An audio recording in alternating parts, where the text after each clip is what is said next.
The Grand Meridian Hotel. Ballroom shimmered with chandeliers and expensive perfume. On the night of the city's most prestigious charity gala, every seat was filled with politicians, celebrities, and billionaires draped in silk and diamond. The orchestra played soft and elegant, and the dance floor glittered beneath 1,000 tiny lights.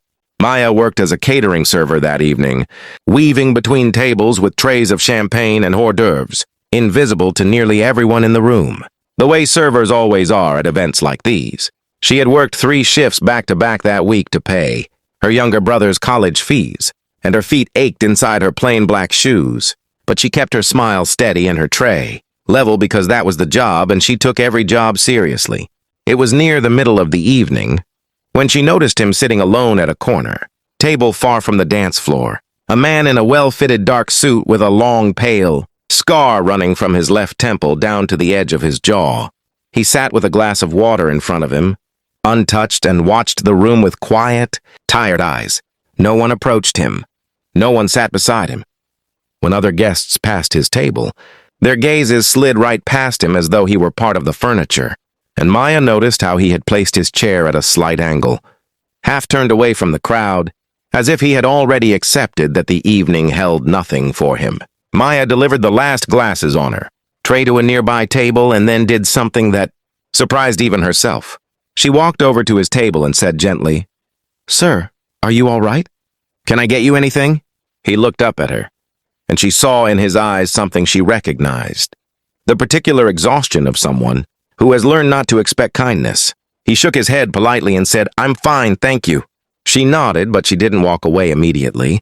Instead, she glanced at the dance floor where the orchestra had begun a slow, sweeping waltz, and she said with a small, genuine smile, "It's a beautiful song, isn't it?" He looked toward the floor and something flickered across.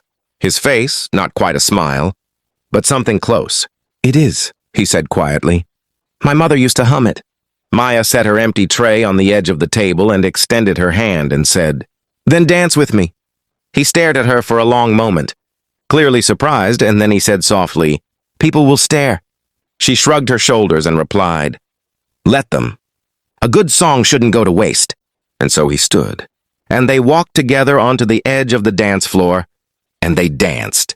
A few heads turned, a few eyebrows raised, but Maya kept her eyes on him and she smiled.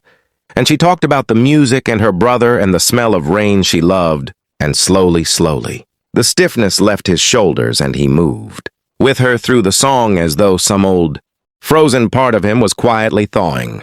When the song ended, he stepped back and looked at her with an expression she would not be able to name for years. Afterward, gratitude mixed with something rawer than that. He said, "I won't forget you." She laughed softly and said, "Don't be silly, I'm just a server." He shook his head slowly and said, "No, you were the only person in this entire room who looked at me and saw a person." She returned to her duties and thought nothing more of the evening, beyond how tired her feet were. 3 weeks later, her supervisor called her into the office and told her that an anonymous donor had paid off her brother's entire tuition for the next 4 years and had additionally funded a scholarship in her name for any course of her choosing. A handwritten card accompanied the news. It read only 4 words, "I told you so." Maya held that card for a long time.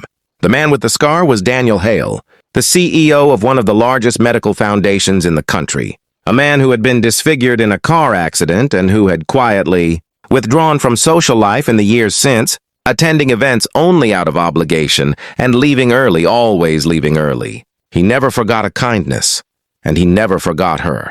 Sometimes the most powerful thing you can do in a room full of important people is to see the one person everyone else has chosen to ignore. One small act of human warmth, a hand extended, a song shared, a moment of genuine seeing can change everything for someone who has forgotten what it feels like to matter. If this story touched your heart, please show your love by liking this video, sharing it with someone who needs a reminder of the power of kindness, and subscribing to Kindness Corner Stories, where every story reminds us that kindness is never wasted.